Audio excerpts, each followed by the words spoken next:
¿Cómo está tu interior? ¿Cómo está tu relación con Dios? Porque muchas veces, y de hecho uno a veces no está bien, y uno dice, ¿cómo estás? Bien. Como o para salir del paso, porque a la persona no se lo vas a explicar, o porque tuviste un problema y no quieres hablar con nadie, entonces tú dices bien, como para salir del paso, ¿cierto? Pero hoy día Dios no solo te está preguntando cómo estás, sino cómo está tu vida espiritual, cómo está tu relación con Dios. ¿Has hablado con Él? ¿No has hablado con Él? ¿Se te olvidó? La otra vez estaba hablando con la Meli, una infidencia. Y la Meli me pregunta, Lorena, ¿y la plantita de la Loreto? ¿Dónde está? Porque está en mi casa. En el auto, sin darle agua nunca en la vida. Y se murió. Yo no sé si sus plantitas todavía siguen, pero ¿cómo están sus plantitas? Ya, no la plantita física, sí, yo sé que la mayoría murieron, me lo imaginé, pero no le vamos a decir a la Loreto que queda aquí, no está, así que no se preocupen. Pero hoy día no les vengo a hablar de esa plantita física, sino de la plantita espiritual. ¿Cómo está esa plantita espiritual? ¿Ya? Por eso es tan importante que te preguntes cómo estás, porque estás pronto a un congreso que se llama Mantener el Fuego. ¿Qué fuego? Mantener la presencia de Dios. Por eso es tan importante que analicemos el cómo estamos hoy. ¿Ya? Yo sé que hay algunos que tal vez son nuevos, pero hay otros que llevan mucho tiempo en la iglesia. Y cuando llevamos mucho tiempo en la iglesia, a pesar de llevar mucho tiempo en la iglesia, nuestro corazón es más bien seco, a pesar de llevar mucho tiempo en la iglesia. Porque el llevar tiempo en la iglesia no indica tu nivel de fe, tu nivel de relación con Dios. Puedes llevar años en la iglesia y no crecer. Como puedes llevar muy poco tiempo y entregarle tu vida al Señor y crecer y dar fruto y impulsarte y tener una relación íntima con Dios de lunes a domingo. Tu crecimiento no lo determina el tiempo que tú vienes a la iglesia. Lo determina la intimidad que tú tienes con Dios, los frutos que tú estás dando. ¿Qué frutos estás dando? Por eso te pregunto, ¿cómo está tu relación con Dios? Y esta pregunta no es solo para los nuevos, sino es para los que llevan ya harto tiempo.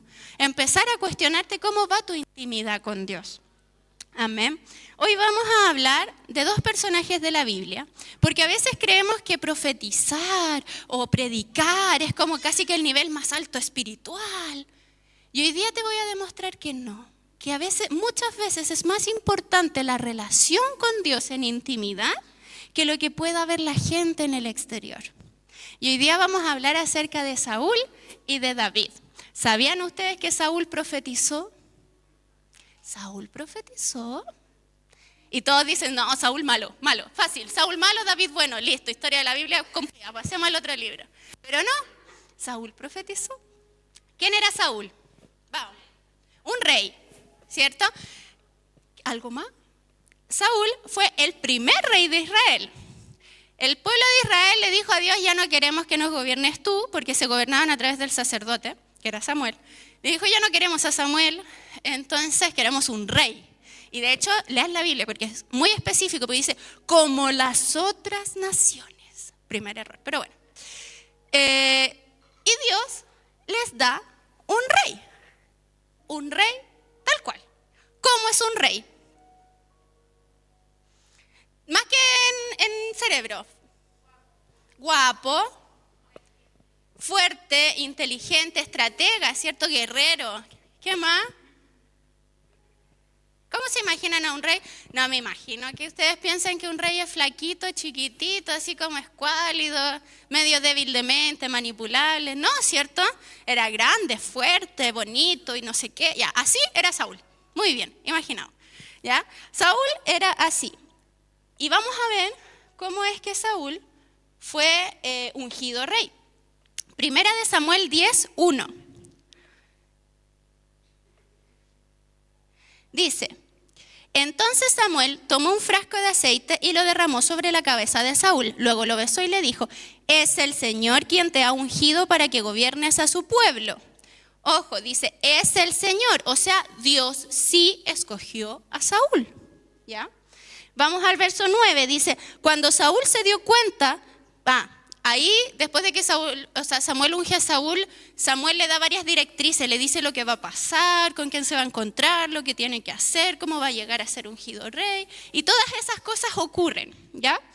Y el verso 9 dice, cuando Saúl se dio vuelta para alejarse de Samuel, Dios le cambió el corazón. Y ese mismo día se cumplieron todas esas señales.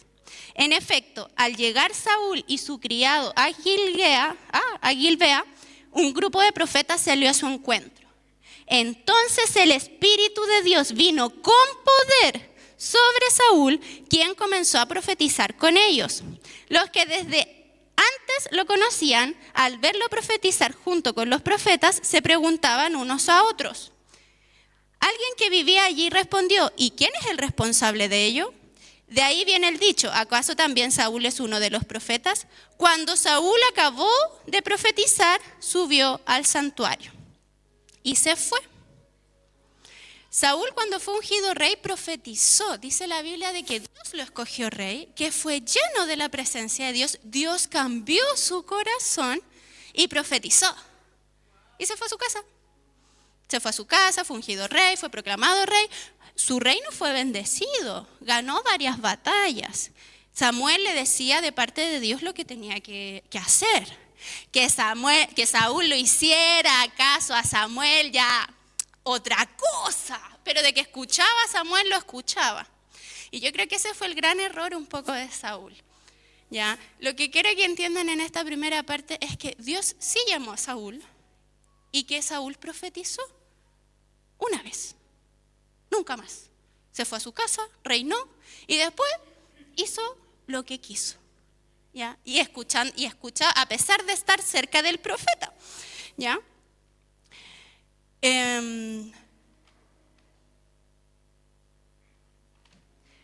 Vamos a ir al verso 15, o sea, al capítulo 15.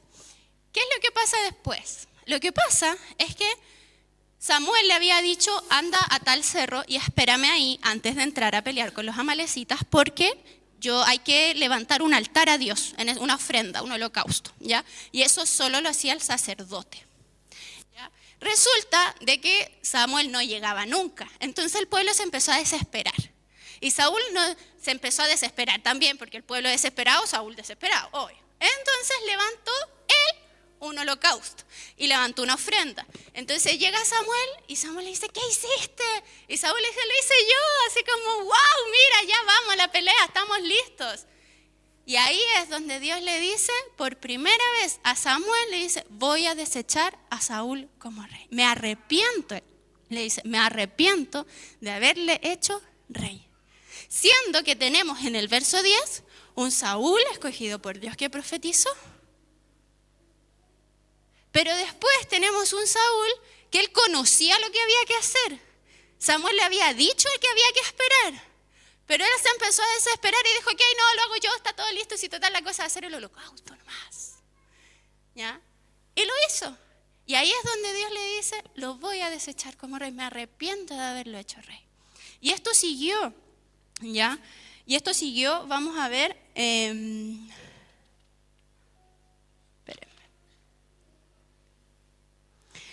después de esto, Dios le dice a Samuel, o sea, Saúl le dice que va a pelear otra vez con otras personas y Samuel le dice, ok, Dios dice que te da la victoria, pero mata todo, destruye todo, no dejes nada, mátalo todo, mata a todos, no dejes nada.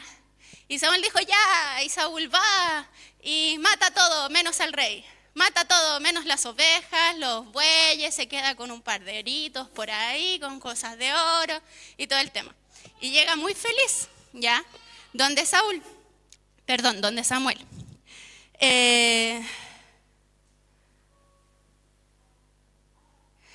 Ya, y después le dice, Samuel le dice, ¿qué has hecho? Y Saúl le dice, hice lo que tú me dijiste. Y aquí es donde Samuel le dice, y entonces, ¿qué significan esos bahíos de ovejas que se oyen por ahí? ¿Y cómo es que oigo mugidos de vaca? Y ahí es donde Saúl le dice, son los de nuestras tropas trajeron del país de Amalec. Dejaron con vida las mejores ovejas y vacas para ofrecerlas al Señor, pero todo lo demás lo destruimos. ¿Era esa la instrucción? No, pues era mata todo. Él sabía lo que tenía que hacer, pero lo hizo a su manera. A mí me da mucha risa esta historia porque yo me imagino a Saúl así como, mira, le traje una ofrenda al Señor. Entonces, no era eso lo que había que hacer.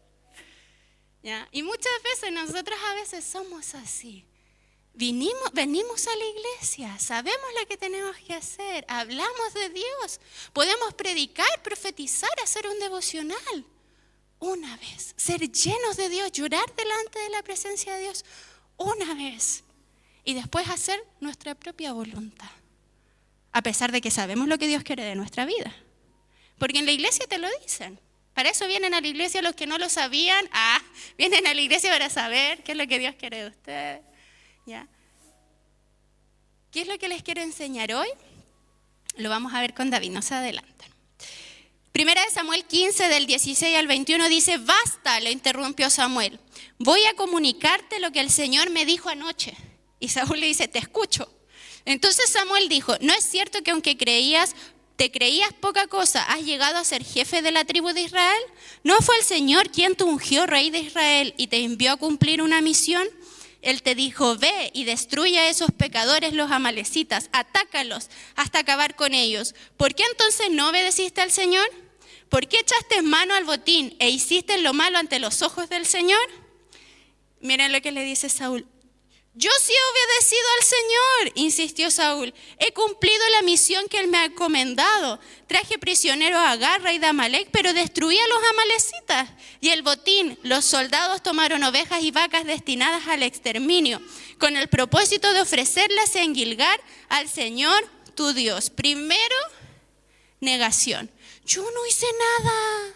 Cuando dicen, no le obedeciste al Señor, ¿qué dice Saúl? Yo no hice nada, yo sí hice caso, yo sí cumplí. Primero es negación, quédense con esa palabra.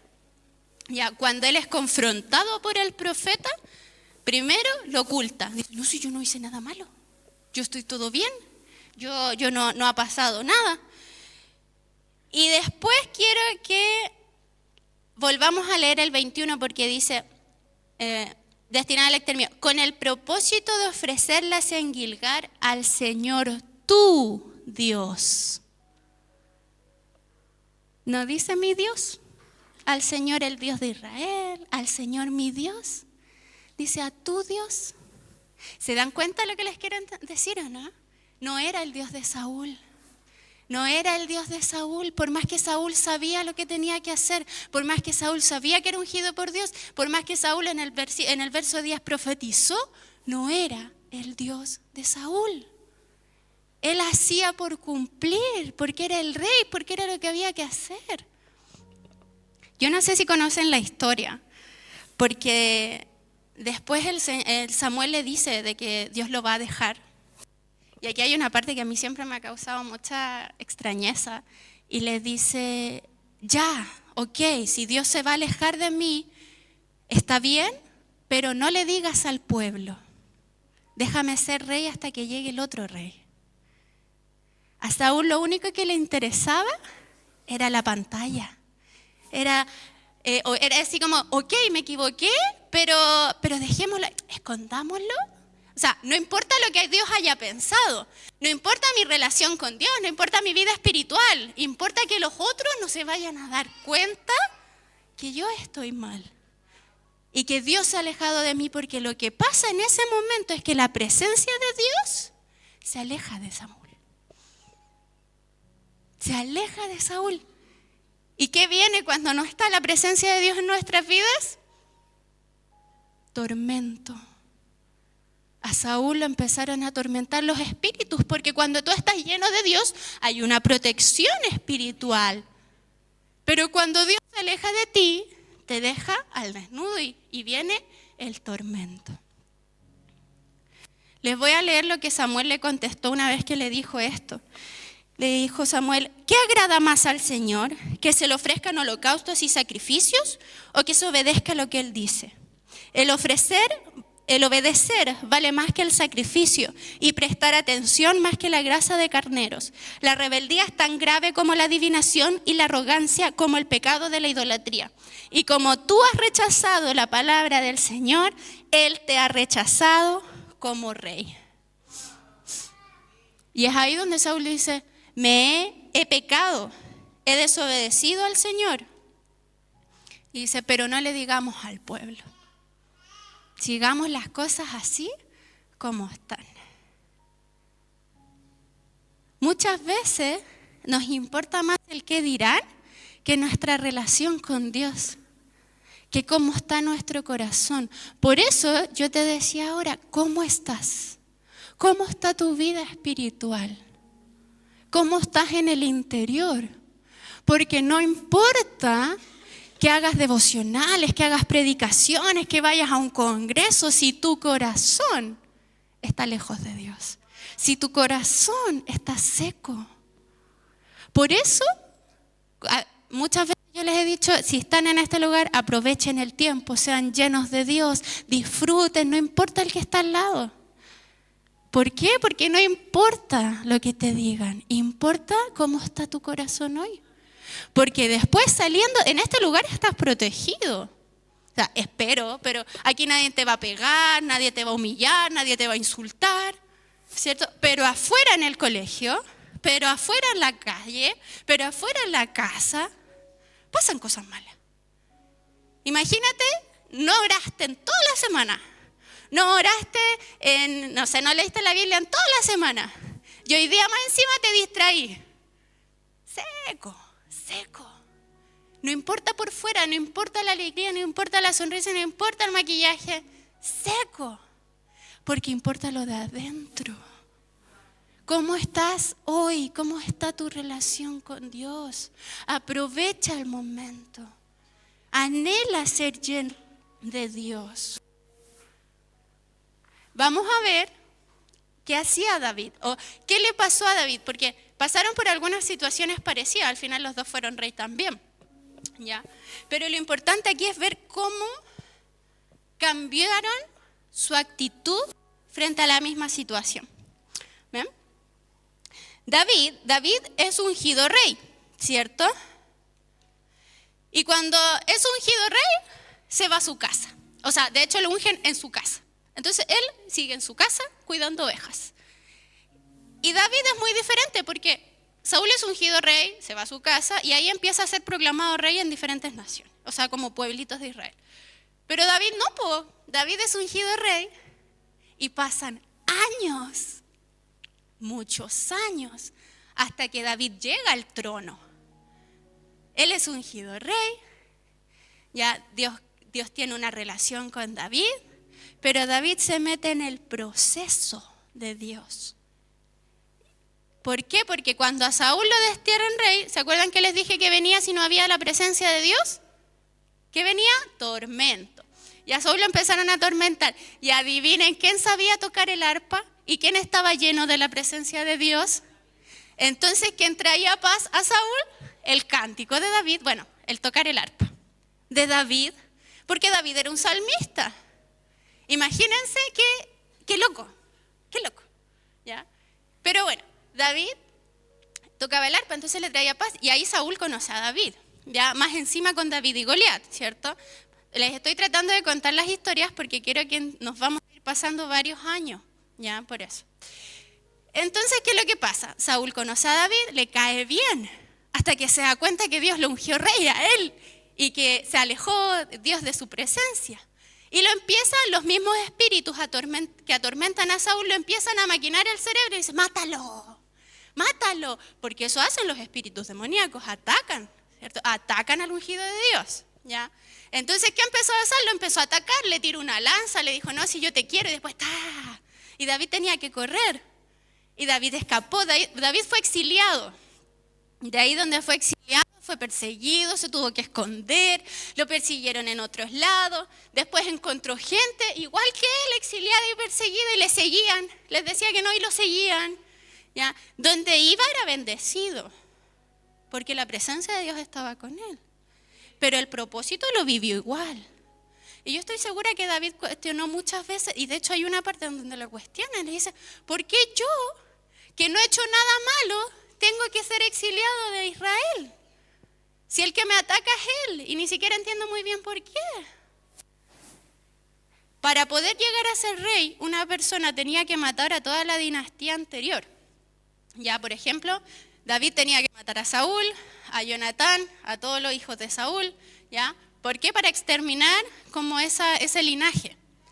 David llega a ser rey sin pelear con Saúl, porque Dios se encargó de todo el proceso. David vivió el proceso, salió a flote y llegó a ser rey, ¿ya? Y murieron todos los de Saúl. Vamos a ver después cómo murieron, ¿ya? David llega a ser rey. ¿Y qué es lo primero que hace cuando David llega a ser rey?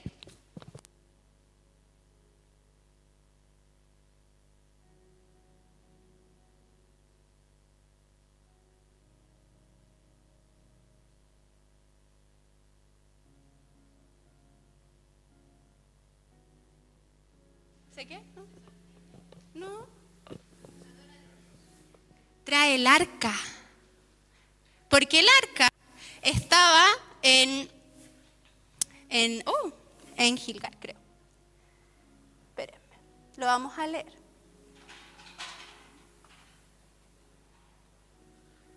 El arca del pacto estaba en Abinadab, ¿ya? Cuando los filisteos llegaron y se robaron el arca, tomaron el arca y se la llevaron, porque el arca iba a la batalla. Sí, hijo, llevaron a la batalla. Los filisteos lo toman, se lo roban, les va mal, les trae plagas, persecución y destruye a sus dioses, entonces lo entregan. Y así como tomen, ahí está con una ofrenda, perdonen, lo sentimos mucho. Y se devuelven, ¿ya? Y ellos lo que hacen es que el arca queda en Abinadab, ¿ya? Y ahí queda, por 20 años. Saúl en su vida se acordó del arca. El pueblo de Israel en su vida se acordó del arca. Y lo primero que hace es David cuando llega a ser rey, es traigan el arca a Hebrón, a donde yo estoy, porque sabía que Abinadab había sido bendecido. Entonces dice, traigan el arca, porque yo quiero estar donde está la presencia de Dios. ¿Ya? Lo vamos a leer. Segunda de Samuel 6. ¿Qué es lo que pasa en esa traída del arca? Se muere. ¿Quién se muere? ¿Cómo se llamaba? Se muere alguien. Usa. Se muere Usa. ¿Qué es lo que pasa entonces? David se trajo el arca, pero se lo trajo en carreta, ¿ya? Y así no se traía el arca. ¿Ya? Pero él se lo trajo en carreta y dijo, ya, vamos a una carreta. Y el arca obviamente en la carreta tropieza. Usa dice, ¡oh! Y lo agarra y se muere, ¿ya? David se asusta. Dice la Biblia que David se asusta y se enoja mucho. ¿Ya? Segunda de Samuel 6 dice, David se enojó porque el Señor había matado a Usa, así que llamó a aquel lugar Pérez Usa, nombre que conserva hasta el día de hoy. Aquel día David se sintió temeroso del Señor y exclamó, ¿cómo voy a traerme el arca del Señor? Y como ya no quería llevarse el arca del Señor a la ciudad de David, ordenó que lo trasladaran a la casa de Obed-edom, oriundo de Gad. Al ver que Dios había bendecido a Obed-edom, se quiso llevar el arca, pero no a su manera, sino a la manera correcta, ya como se llevaba el arca, que era con los sacerdotes, ¿cierto? Que lo vimos en la inauguración, ¿verdad? Que yo siempre los molestaba y les decía, no toquen el arca, se van a morir. Ya. Así se porta el arca. ¿Se dan cuenta la necesidad de David de traer el arca donde él vivía en comparación a Saúl, que teniendo a Samuel que le decía qué hacer, no hacía caso? David anhelaba estar en la presencia de Dios. David quería, y cuando vio que no se hacía como se hacía y que podía morir alguien estando en la presencia de Dios, se asustó y dijo, ok, no lo llevo. Pero cuando vio que Obed-edom era bendecido, él dijo, no, sí lo quiero. Y se lo trajo. Él anhelaba la presencia de Dios, quería habitar en la presencia de Dios, estar, que los israelitas disfrutaran de la presencia de Dios. No así Saúl, ¿cierto? David no profetizó nunca. No profetizó nunca. Pero él prefirió habitar en la presencia de Dios. Saúl profetizó, pero nunca quiso habitar en la presencia. Nunca fue su Dios. Era el Dios de Samuel. ¿Se dan cuenta de la diferencia? Y los dos eran rey. La única diferencia fue que David vivió el proceso de Dios. Y que él disfrutaba y anhelaba de la presencia de Dios. Fue tanto así, tanto el anhelo de David de traerse el arca, que cuando se trae el arca y viene entrando a la ciudad de David, empieza a bailar y lo hace con júbilo y lo disfruta y a él no le importa. Me imagino a David cantando, no me importa lo que otros piensen de mí, yo te voy a adorar. ¿Por qué? Porque no estaba ni ahí. Él dice la Biblia que él disfrutaba y bailaba y gozaba y le daba calor, así que no importaba. No importaba lo que le decía. Después Mical, que era su esposa, ¿quién era Mical? La hija de Saúl. Ya, Mical le dice, oye, lo vamos a leer, dice.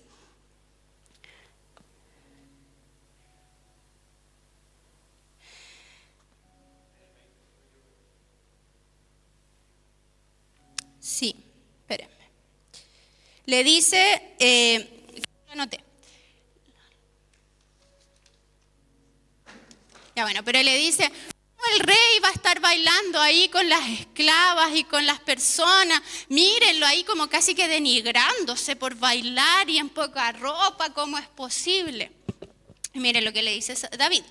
Lo hice en presencia del Señor, quien en vez de escoger a tu padre o a cualquier otro de su familia, me escogió a mí y me hizo gobernante de Israel, que es el pueblo del Señor. De modo que seguiré bailando en presencia del Señor y me rebajaré más todavía hasta humillarme completamente. Sin embargo, esas mismas esclavas de quienes me hablas me rendirán honores. ¿Le importaba la apariencia a David? No estaba ni ahí. Porque a David le importaba la presencia. ¿Se dan cuenta de la diferencia entre David y Saúl?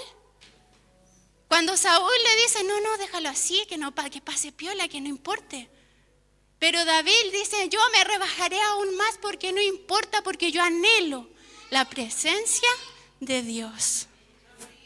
Y ahora te pregunto, ¿cómo está tu corazón? ¿Cómo está tu vida espiritual?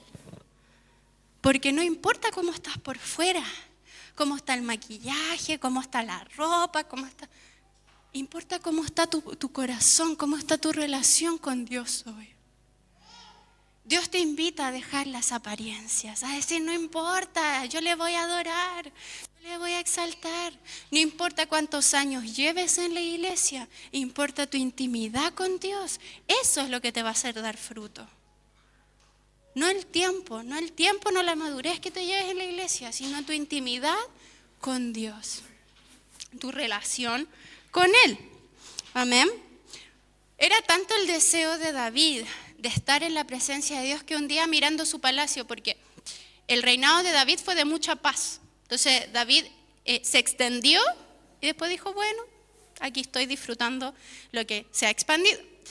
Y mirando su palacio, dice la Biblia, de que mirando al palacio, dijo, oye, Dios está en una tienda y yo estoy en un palacio. ¿Y si le hago un palacio a Dios? Era tanto el anhelo de David de agradar el corazón de Dios, que dijo que estaba dispuesto a gastar todo el oro del mundo y del pueblo de Israel para construirle un palacio. Los que se saben la historia de la Biblia, ¿qué le dijo Dios? Va a ir. Él le pregunta al profeta, en ese tiempo ya era Natán, era otro, Samuel había muerto, y le pregunta, le dice, le quiero hacer un palacio a Dios, a la presencia de Dios. ¿Y qué le contesta Natán? Le dice, hágase como tú quieres porque Dios está contigo. Pero al otro día, Dios le contesta a Natán, ¿y qué le contesta? Que no. Dios le dice, no, ¿por qué me voy a hacer? Yo nunca he estado en un templo, en una casa, en un solo lugar fijo. ¿Por qué me vas a hacer un solo lugar fijo?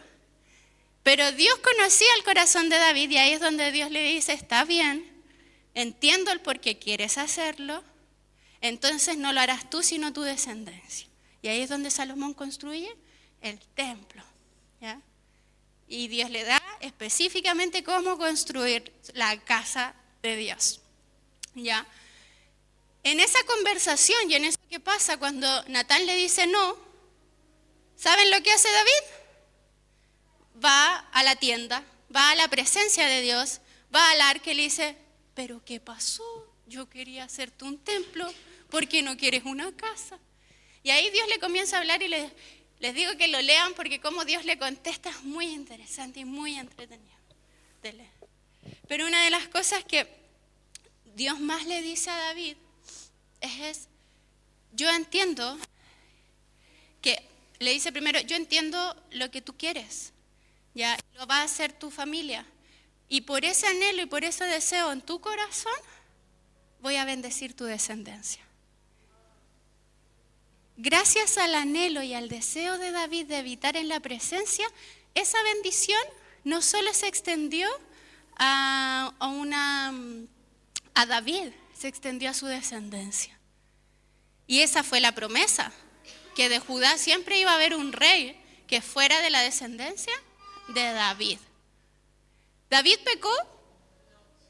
Sí, David pecó. Sí, pecó y pecó bien feo. David pecó, pero David se arrepintió. Y de ese pecado hubo consecuencia. ¿Quién se sabe esa consecuencia? ¿Cuál fue el castigo? Se murió el hijo de David. Ya, historia corta. Es cierto que la persona, David, se junta, ¿cierto?, con la esposa del oficial, ¿cierto? Ya, de ahí iban a ser un hijo. Dios le dice que de ahí no van a ser un hijo por el pecado cometido por David, ¿ya? Eso tuvo consecuencia. Pero David se arrepintió, David oró, David entregó su corazón. Dicen los salmos que el alma de David clamaba por volver a sentir la presencia de Dios. Mientras Saúl dijo, ok, no importa, bueno, está bien que Dios se vaya. David clamaba por sentir, volver a sentir la presencia de Dios. ¿Cómo está tu corazón hoy? Quiero que ahí donde estás pienses un segundo en cómo está tu vida espiritual. Yo sé que aquí muchos me van a decir, es que no tengo tiempo, es que no hay tiempo. Y eso puede ser cierto, yo no tengo mucho tiempo. Yo le decía a José Pablo, no tengo tiempo. Pero sabes que hay muchas otras maneras también. Es verdad, es muy importante tu tiempo con Dios, tu intimidad, tu oración en casa. Sí, eso no se puede perder. Pero, por ejemplo, puedes adorar a Dios en el auto, en el trayecto de la micro a la universidad, de la micro al colegio. Puedes hablarle a tus amigos que son cristianos. Puedes leer la Biblia, si no te gusta leer, puedes verla en audiolibro, puedes verla en YouTube, puedes ver partes, puedes leer un versículo. Puedes hacer el aseo mientras adoras al Señor. Ya les voy a contar una infidencia. Yo no tengo mucho tiempo, menos siendo mamá. Pero yo sí escucho mucha música cristiana. De hecho, yo no escucho música de la otra porque te influencia de manera negativa. Y a mí me influencia de manera negativa. Ya. Entonces, uno va en el auto así como, Yeshu, y así no cierres los ojos, y girando así, hay temas buenísimos, yo así, está terrible bueno el tema, manejando. Y yo no entendía, reflexionando ahora en esta predicación, que eso también es adoración. No reemplaza tu tiempo de intimidad con Dios, no vengan, no se hagan, hay que tener tiempo de intimidad con Dios, pero eso no quiere decir que no haya tiempo. ¿Ya? Siempre hay tiempo. Un versículo, el versículo del día de la Biblia esta que tú podéis programar. ¿Ya? Incluso estar en los jóvenes y después repensar el mensaje, el conversar con alguien acerca de Dios. Leer el mensaje en YouTube, me soplan por ahí. Sé que tal vez puede ser que no tengas tiempo, pero eso no quiere decir que no tengas tiempo para adorar, que no tengas tiempo para buscar, que no tengas tiempo para pensar en la Biblia, para pensar en Dios, para pedirle a Él. Amén. Así que dile al hermano que está a tu lado, no hay excusa. A veces buscamos A veces buscamos como la emoción, así como, el culto estuvo bueno porque lloraste y clamaste y se te corrió el rímel y mal, y como que te da como ese sollozo. Déjame decirte que a Dios, más que el sollozo, más que el derramar el corazón, le importa la transformación. Si tú le das al sollozo, le das a la lágrima, le das, pero resulta que tu vida sigue igual, Saúl. Saúl. David no profetizó, pero sí quiso anhelar y vivir en la presencia del Señor. Y fue ese rey de Israel el que perseveró su reinado. Amén. Ahí donde estás, ponte de pie. Quiero que cierres tus ojos. ¿Alguien sabe cómo murió Saúl? Saúl murió de una manera muy fea. ¿Ah? No, ese no es, te confundiste de rey. ¿Cómo murió Saúl? Con la espada. Venían los atacantes, los iba a matar. Ya, siéntense un segundo para contarles la historia, perdón, me adelanté, disculpa, ya. Venían los atacantes y le dice a su escudero, mátame, porque si ellos me atrapan me van a torturar. Yo no sé si han leído Jueces, ¿ya? Y Levíticos, por ejemplo, léanlo porque las historias de cómo mataban a los reyes y ganaban territorio, o sea, si a alguien le gusta la guerra, la sangre y la degollación y la exposición pública de cabezas, lea Jueces, ¿ya? Pero ellos los mataban así, pues lo exponían, les ponían, ¿ya? Entonces él dice, no, mátame. Y el escudero dice, no, ¿cómo te voy a matar? Eso no se hace, no sé qué. Entonces él cae sobre su propia espada. Saúl se suicida. Y muere Jonatán, y muere su descendencia, y mueren los hijos de Jonatán, y todos son extinguidos. ¿Saben cómo muere David? De viejito, en su camita, así, mientras le decía a Salomón, tienes que hacer esto, cuando yo sea rey, estoy por morir, así que viene esto. ¿Te das cuenta de que vivir en la presencia de Dios trae bendición? Trae ese sacrificio que tal vez hoy estás haciendo por venir, ese sacrificio de orar aunque tengas sueño, de leer la Biblia aunque no te guste, de dejar tal vez pecados, de dejar cosas que no te edifican, trae recompensa. Trae recompensa. Tal vez ahora no lo ves, pero trae recompensa. Dios no se olvida del sacrificio que has hecho. Ahora sí, pónganse de pie. Ahí donde están, cierren sus ojos. Y quiero hacerles por última vez la misma pregunta. ¿Cómo estás? ¿Cómo está tu corazón? Si pueden ponerme ahí una música. ¿Cómo está tu vida espiritual? A David no le importó el qué dirán. No le importó si perdía la reputación. A él le importó tener el corazón cerca de la presencia de Dios. Ahí donde estás, cierra tus ojos, levanta tus manos y sincérate con Dios. Hoy Dios te está preguntando cómo estás. No porque no sepa, sino que porque quieres que entregues tu corazón. Señor, hoy día nos entregamos delante de ti.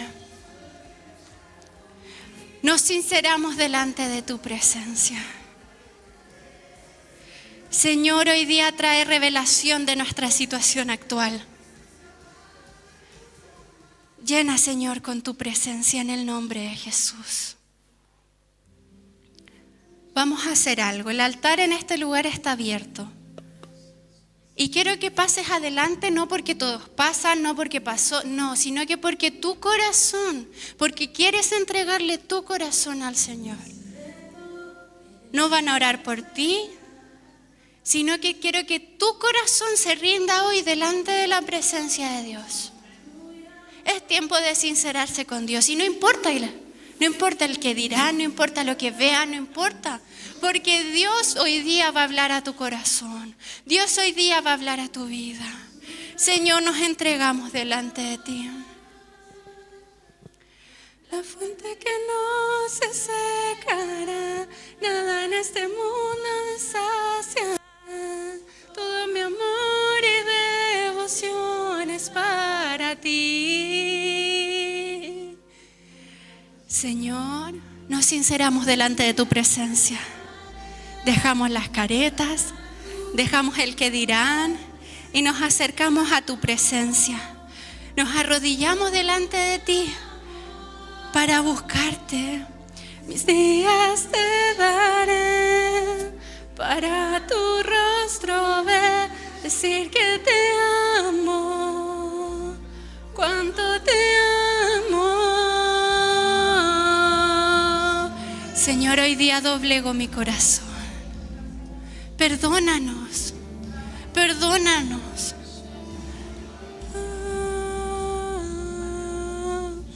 Y en tu presencia, donde yo quiero estar. En tu morada y en tu corazón. Señor, trae la revelación de tu presencia. Sé tú hoy día hablando.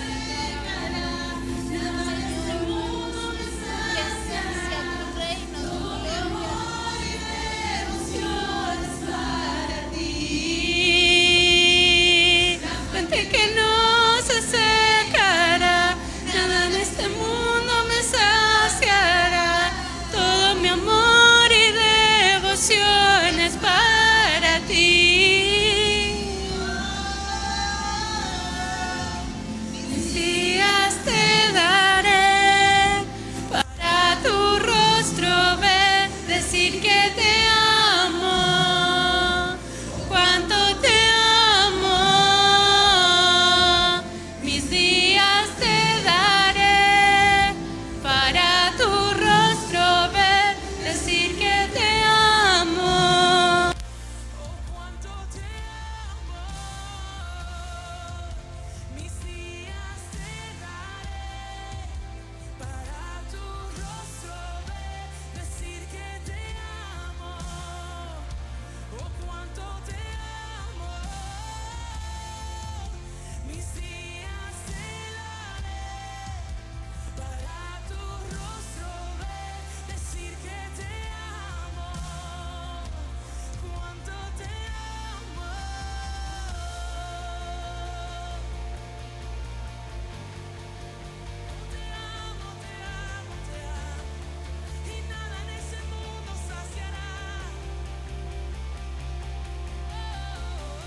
Jesús, ahí donde estás, dile, clama al Señor, derrama tu corazón de mi corazón. Te ofrezco mi vida, te la entrego como un perfume que te agrade, Dios. Mis días te daré para tu rostro ver. Comienza a clamar, dile cuánto te amo. Mis días te daré para tu rostro ver, decir que te amo, cuánto te amo. Jesús, eres mi deseo, eres el dueño de mi corazón. Vamos,